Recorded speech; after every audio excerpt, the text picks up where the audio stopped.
It's amazing how many people finally reach retirement and then they suddenly die. And it's the saddest thing that we can ever see. But it makes some sense if you think about it. And I know we've talked about it on other videos, but your system kind of goes into overload with a lot of free time, no structure, maybe nothing to do, maybe too much to do. Maybe things start rearing their heads, like you forgot to go to the doctor for the past 10 years, the dentist for the past 15 years, and all of it kind of comes to roost in that first part of retirement. So we're going to unpack today some of the things that you need to do so that not only you don't die as soon as you retire, but you live a long, healthy third phase of life. Honestly, Mark, it's the whole failing to prepare thing. Right. I mean, I know people kind of push back on us on that, right? They say, like, I don't need to prepare. They say things like, I just want to relax. I want every day to be a Saturday. But, do you? Well, the other thing that people say is, I've been healthy my entire life. What's the chance of me dying as soon as I retire? And I think of my friend, Jerry Abels, who was an underwriter at the Aetna Insurance Company. And I'm talking 40 years ago, 50 years ago, I bet. I was just new in the business. And I remember Jerry telling me he's going to retire in 2 more years. He was 63 years old. And he'd spent his career of 40 years working for the Aetna Insurance Company. They don't even exist anymore. And I became close with him. And every time I met with him, he kept talking about his retirement and how he's going to sit on the front porch and drink beer and just hang out and watch the world go by, watch sports and all of that. And sure enough, 2 years later, he retired. And you remember the story, right? I do remember he retired, and then shortly after that, he passed. Within 6 months. But I wonder, so then I think of a story of my mom who worked her whole life, 1 or 2 jobs, raised 2 incredible kids. I'll go ahead and say it, my brother and I. And, she finally retired, and out of no fault of her own, she ended up with pancreatic cancer and then died. So what I always think about when I think about that is, how much of it can you influence? How much of it is just your time? How much of it is sickness or, brewing, health issues that just really come to roost when you retire? Well, your mom couldn't predict I mean, that. there was nothing she could do about that. No, and that's... I think it's the stories. We don't think that it is anyway. I mean, you just don't know. But she seemed happy. She was loving her retirement, healthy. And that's, But I think the difference is, how much of it can you plan for and control, and why wouldn't you plan for it and control in order to live for another 20 or 30 years outside of your career? So the first point today we want to make is when people enter retirement, sometimes they lose control of their health.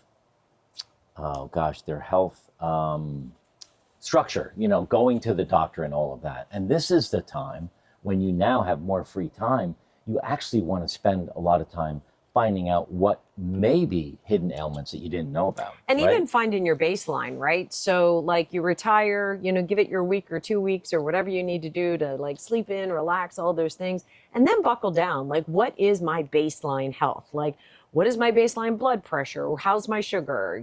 How's my cardiovascular, how's my just overall health and wellness? How's my blood work? It's a good time that first month to really get a baseline. Well, we did that, and we still do. We did it our first year. We dug deep into our current state of affairs with our health. And I uncovered some things I didn't know about. I was pre-diabetic. I had high blood pressure.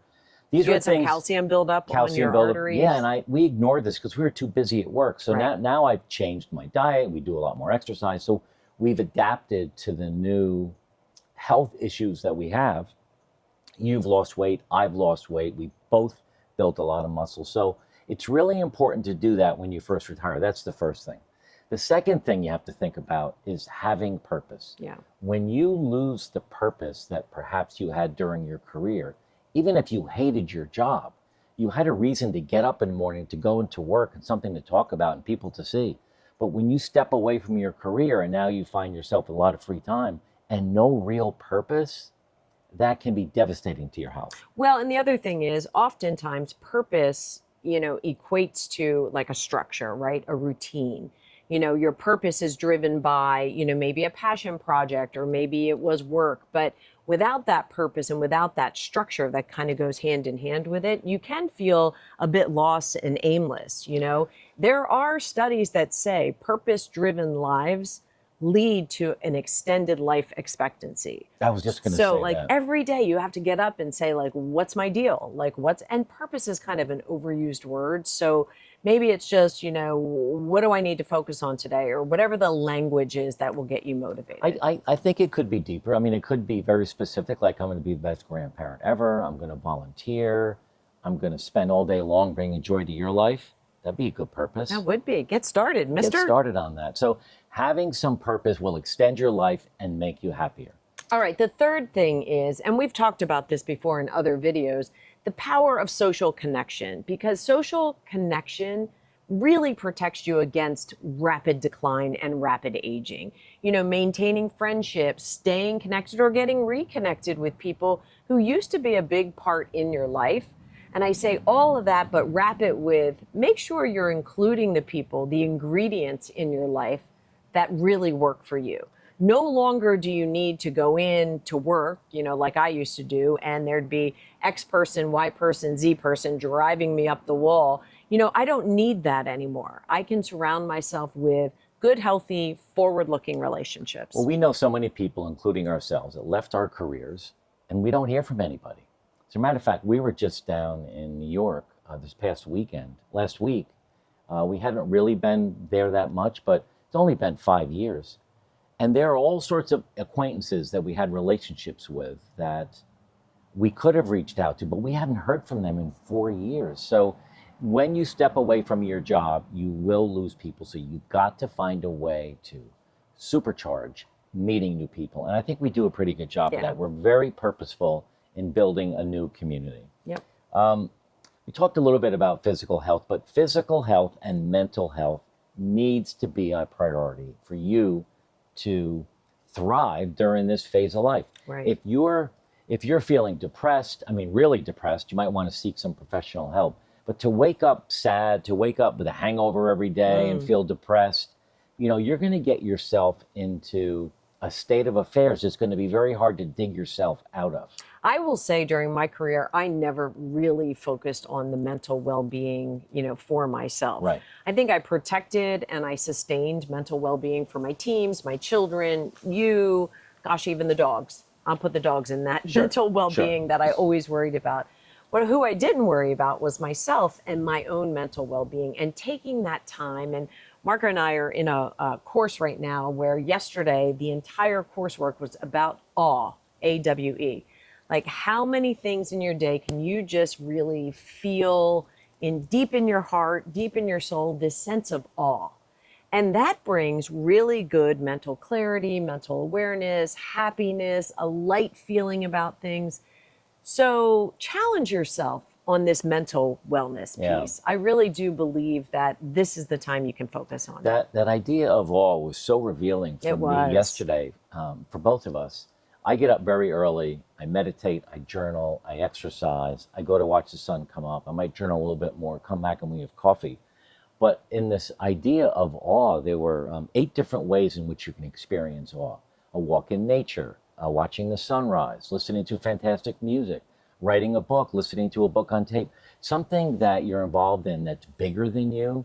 And there's scientific proof that when you experience awe 2 or 3 or 4 times a week, it generates energy inside you that makes you happier, more healthy, and excited. It almost starts that dopamine, alive. Right? Yeah. You get that surge of like, wow. Yeah. I will tell you a funny story about awe. Before I left my career, I don't think I could even identify a bird. I knew what a robin looked like, and maybe a cardinal or a blue jay, Eagle. And the eagle, of course. But now at this phase of life, a bird will walk across our property, or we'll see one at the beach, and I'll say to the girls, did you know that, that's a such and such pelican? And they're like, when did you start liking birds? I'm like in awe of them. Yeah. Especially in the beautiful surroundings down here. So. Well, another thing that you can do to make sure that you don't die just as you retire is really think about the fact that your retirement could be 10, 20, 30 years or more. So knowing that and believing that gives you good positive vibes. But planning for lifelong learning and growth during this phase of life helps keep you alive, keeps you happy, keeps you energized, keeps you engaged in everything and anything that you're doing. We're in an 11-week course online to learn more about transitions, which is helpful for us because we're in a big transition, and helpful for you too, that we get Right. more material to share with you. So thinking about learning, going back to school, writing a book, listening to podcasts that are documentaries to learn about history if you want. I don't know. Can you think of other things that you could Well, do? I also think that just by showing yourself, showing others, your community, your friends, your kids, your family, whatever it is, that you still have an aptitude for learning and that you're still trying to continue to grow and better yourself also just models great behavior Yeah. and honestly keeps you relevant. A lot of us as we enter retirement, we struggle with keeping ourselves relevant. And this idea of constant growth and development, I think that automatically keeps you relevant. It was funny. I said yesterday that, I didn't say yesterday, I said a month ago, I'm going to stop ordering books for a while because I have so many books that I want to read.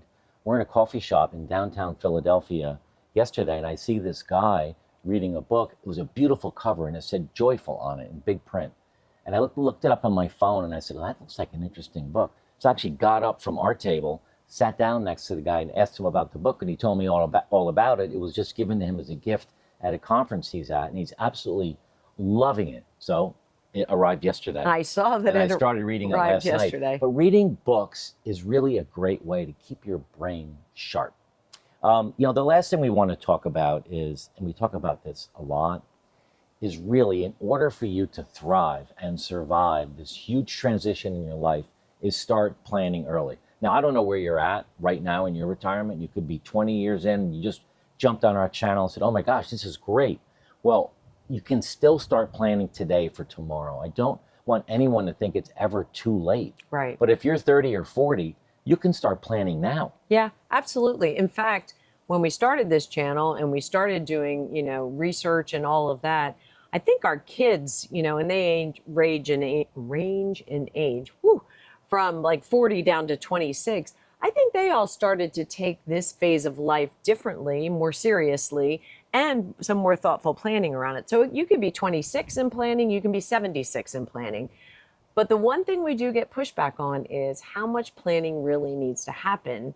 And, honestly, you plan for a trip, you plan for a vacation, you plan for the holidays, you plan for meals. You're not going to plan for the next 30 years of your life. It just doesn't make sense to me. Planning is really critical for this successful phase. It's a known fact that people spend more time planning for a week-long vacation than they do this 30-year phase of life. Right. We're trying to change that by having this channel and to talk to you too.